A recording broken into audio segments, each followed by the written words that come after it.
பிரவீன்ராஜ் நல்லா ஆடுற பிளேயர், அவரை ஏன் விட்டீங்க? அந்த மாதிரி நிறைய இருக்கிறவங்க இருக்காங்க. ஏன் அவங்கள எல்லாத்தையும் விட்டீங்க? வெளில பார்வியும் கமருதீனையும் வெளில போட்டுருக்கலாம்ல.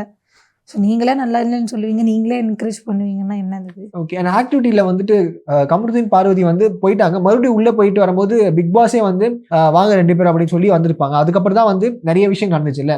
அதை பார்க்கும்போது பேசுவீங்க. எதுக்கு நீங்க தனியா போய் பேசிட்டு இருக்கீங்க? மைக் எடுத்து அந்த வைக்கிறீங்க. இடத்துல நான் இருக்கல.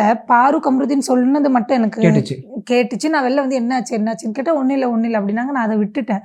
ஆனா இன்ஸ்டால மட்டும் பார்க்கும்போது எப்படி இருந்ததுன்னா, ஃபர்ஸ்ட் கமருதீன் வெளில வராரு. ஆமா. பாரு வராங்க. திருப்பி பாரு உள்ள இருந்து அவனை கூப்பிடுறாங்க. அவன் திருப்பி வெளில போறான். அந்த ஆக்டிவிட்டி ஏரியாவுக்கும் அந்த மெயின் ஏரியாவுக்கும் நடுவுல ஒரு கேப் இருக்கு. ஓகே. அங்க என்ன பண்ணாங்கன்றது தெரியல. வேற இன்டர்வியூ அவங்க சொன்னாங்க, ஏதோ அவங்க கிஸ் பண்ணாங்க, அந்த மாதிரி ஏதோ சொன்னாங்க. நான் பார்க்கல, என்னால போய் சொல்ல முடியாது.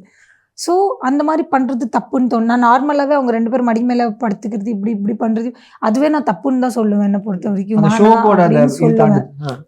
பட் அவங்க கேட்கறதுக்கு ரெடியா இல்ல. ஒரு வாட்டி சொல்லலாம், 2 வாட்டி சொல்லலாம். நீ இதுதான் பண்ற, என்னால இதுதான் பண்ண முடியும்னா, அப்ப நீ பண்ணு. நான் என்ன பண்ண முடியும்?